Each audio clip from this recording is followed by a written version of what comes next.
ونعوذ بالله من شرور أنفسنا وسيئات أعمالنا من يهده الله فلا مضل له ومن يضلل فلا هادي له وأشهد أن لا إله إلا الله وحده لا شريك له وأشهد أن محمدا عبده ورسوله أما بعد فإن خير الحديث كتاب الله وخير الهدي هدي محمد صلى الله عليه وآله وسلم وشر الأمور محدثاتها وكل محدثة بدعة وكل بدعة ضلالة وكل ضلالة في النار.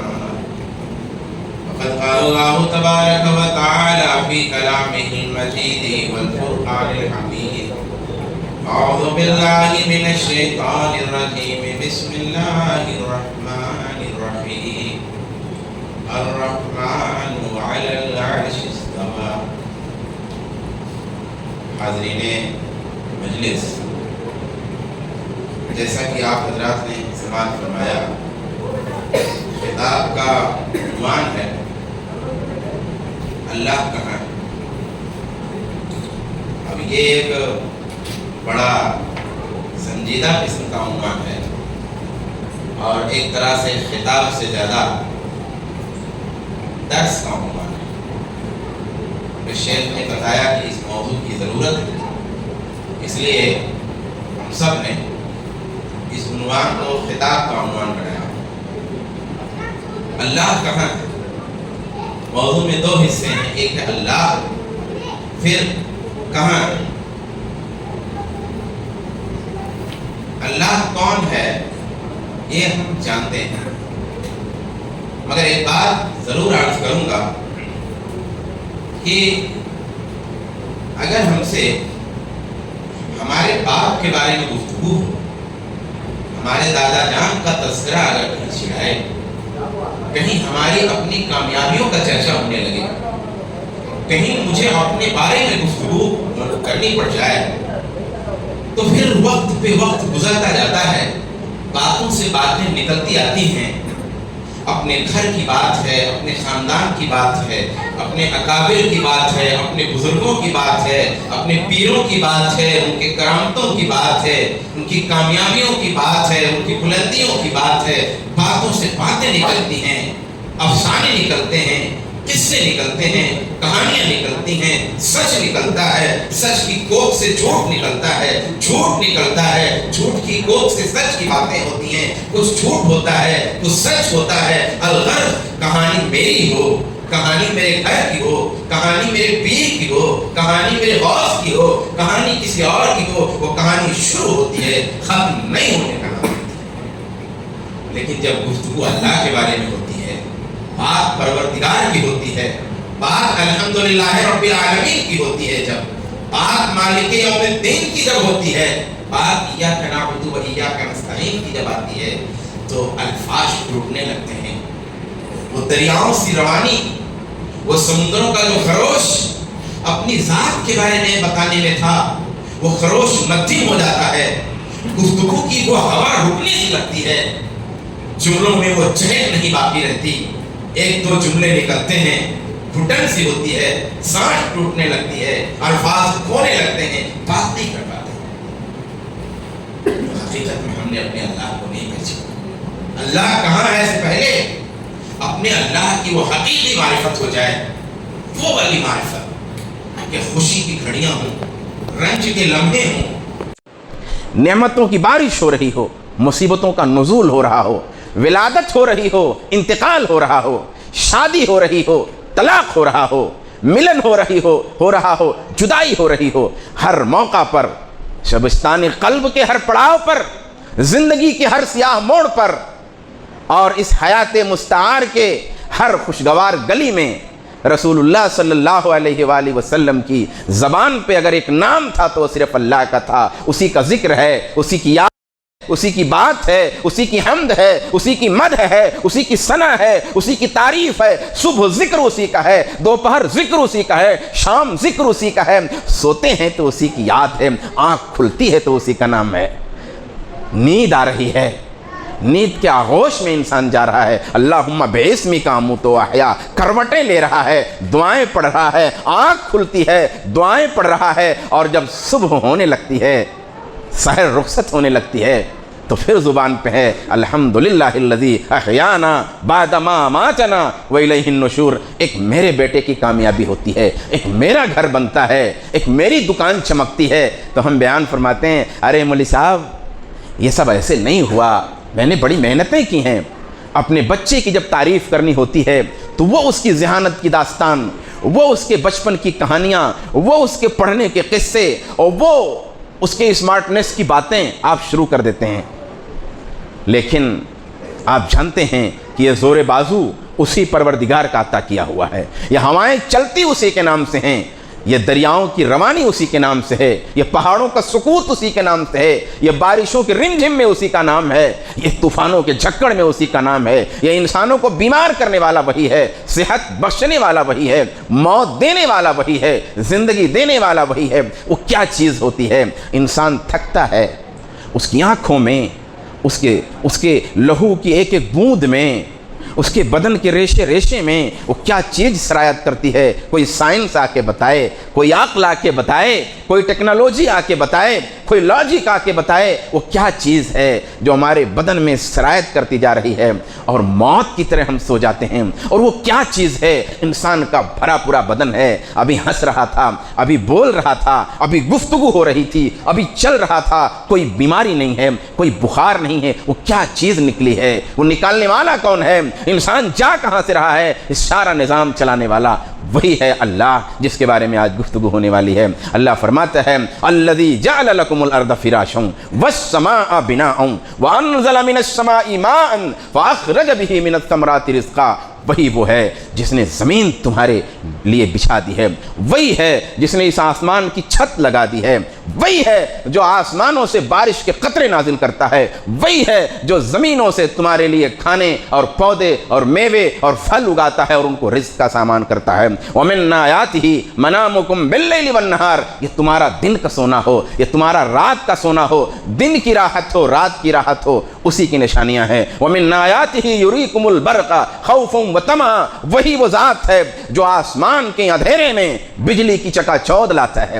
وہی وہ ذات ہے جس کے دم سے بجلی چمکتی ہے. کبھی تم ڈر جاتے ہو، کبھی امید کا دامن تھام لیتے ہو. تبارک الذی جعل فی السماء بروجا وجعل فیہا سراجا وقمرا منیرا.